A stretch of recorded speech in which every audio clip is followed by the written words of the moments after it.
sometimes it's a fine line between good defense or turnover offense. Stolen by Curry. Curry 1 on 4, 2 on 4. Pulls from the top for 3 and hits it. That's amazing. He just keeps working on his game, his strength, his conditioning year after year, and it's a pleasure to watch him play.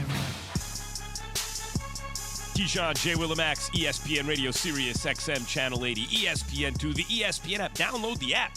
See, play ESPN and pop up on your smart speaker, and you can, of course, download the podcast. We are presented by Progressive Insurance. Guys, you could say, oh, the media narrative, this and that.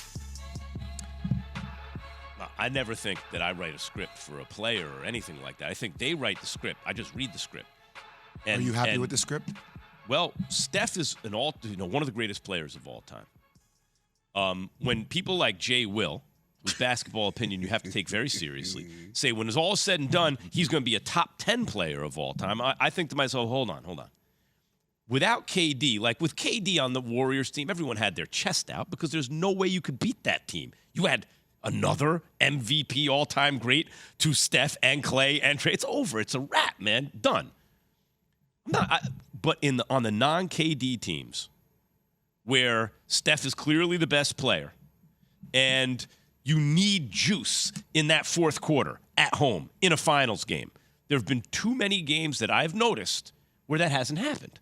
And I wanted to see Steph in a finals, like, for example, last 4.5 minutes of Game 7, obviously fourth quarter at home, 73-win team. They don't score a single point. You're talking about back in 2015. In 16, yeah. 15, very lucky that the second and third best players can't play. They can't show up on the court.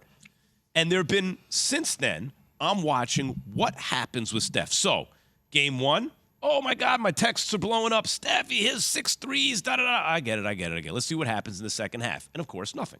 Nothing happens, and they lose at home. Now it's Game 2. And I said on my Max Facts, Jay, on This Just In, 2 p.m. Eastern, ESPN, I said Steph's going to take over second half of Game 2. I want him to do it, by the way, and I think he's due.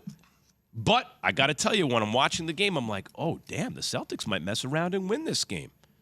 And to Steph's credit, here comes the second half of if it's not a must-win game, it's a pretty damn good idea to win game, down already 0-1 at home. No KD on the team. Clay not playing well. They needed something.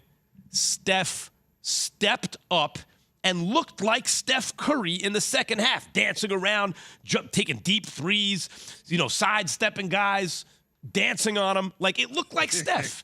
And they won the game. I mean, the first game he looked like Steph, too, by the way. Not late in the game.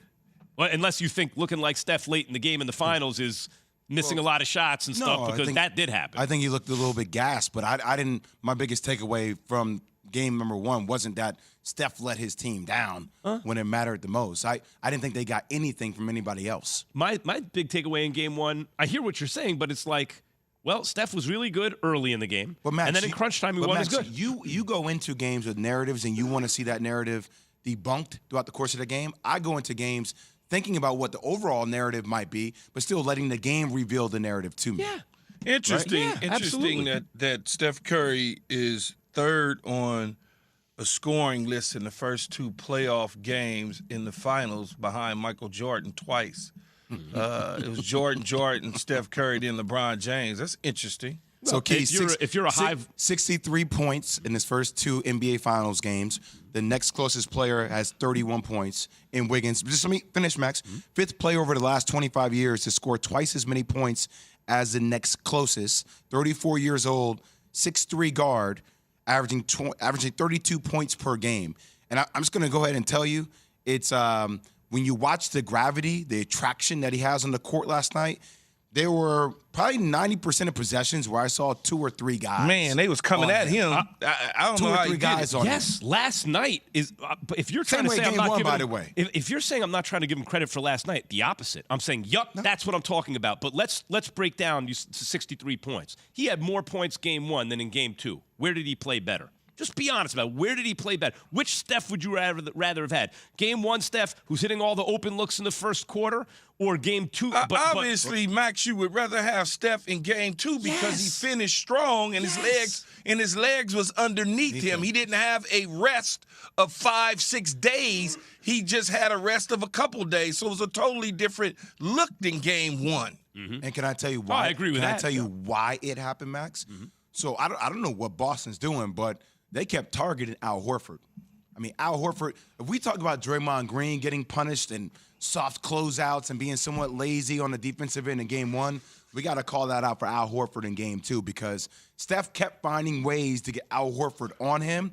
Yep. And Al Horford cannot settle and be in drop coverage. You can't Steph Curry. You can't do that off ball screens. Like, I'm going to do a breakdown on Get Up where it's like 3 or 4 possessions. I'm like, yo, Al, you got to get out there. Like, you got to push up on these ball screens and force Steph to try to beat you off the dribble because if he comes off a ball screen or if you switch on him, then you got to press him.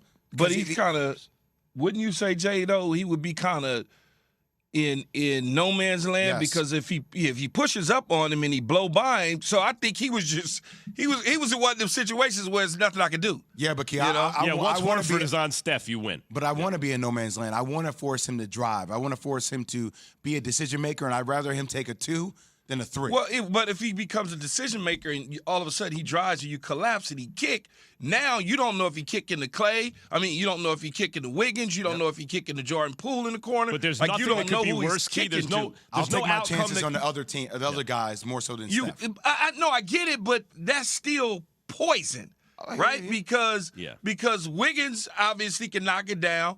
Clay, you already know what that is. Catch and shoot is ridiculous. And then Jordan Poole, all of a sudden, he gets hot and he becomes a mini Steph. So, I mean, I guess there's nothing you can do is what I'm saying. It's just nothing they can do. Right. But pick your poison. In other words, the worst poison is, you're going to let Steph wide open with Horford playing drop coverage on him. That's the worst outcome you could have, right? Better to pick a different poison. I'll say this.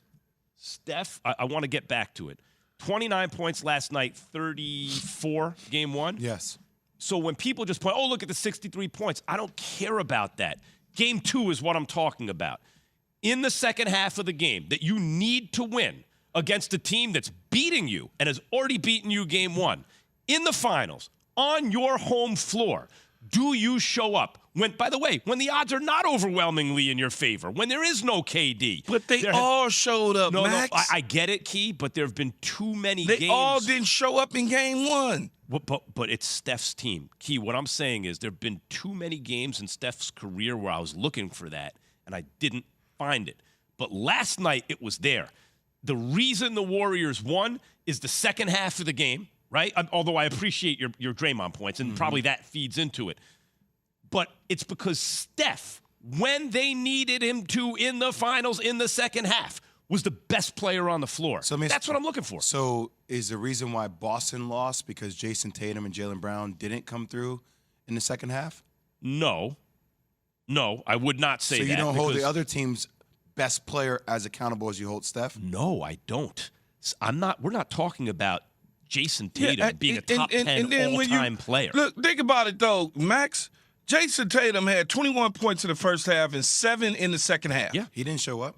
He didn't show up. I don't hear that big narrative, though, like Jason Tatum didn't show up. Because, guys, this is the first finals he's played in. We have to wait for the story to emerge. Steph in 15 and 16. But I hear what you're saying. I hear what you're saying. Right, that's what I'm saying. Steph had 30, happened. But Steph had 34 in the first game. He did? And he didn't play as well in the second half. Right. So and Jason Tatum didn't play well at all in the first game. Mm-hmm. So, like, all I'm saying... he didn't play. He set the finals record for assists. Yeah, but scoring-wise, he didn't play. He didn't score at all. He didn't score.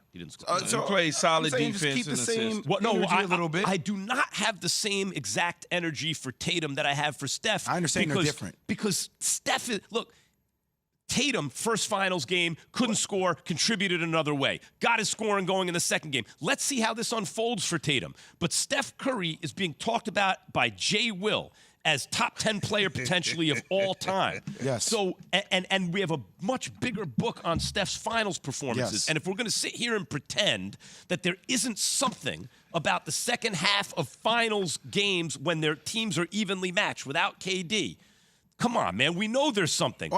So he did it last night. I'm celebrating that. He did it. But, that's what I'm talking about. Bad That's what I'm celebration, talking Max. It's a bad celebration. It's a bad celebration. He came through in the second half of a finals game. What? Is there a problem brewing in Utah? We'll tell you next, right after he tells you about all the money we're giving away. Yes, that is correct, Max. We're going to hook up one lucky listener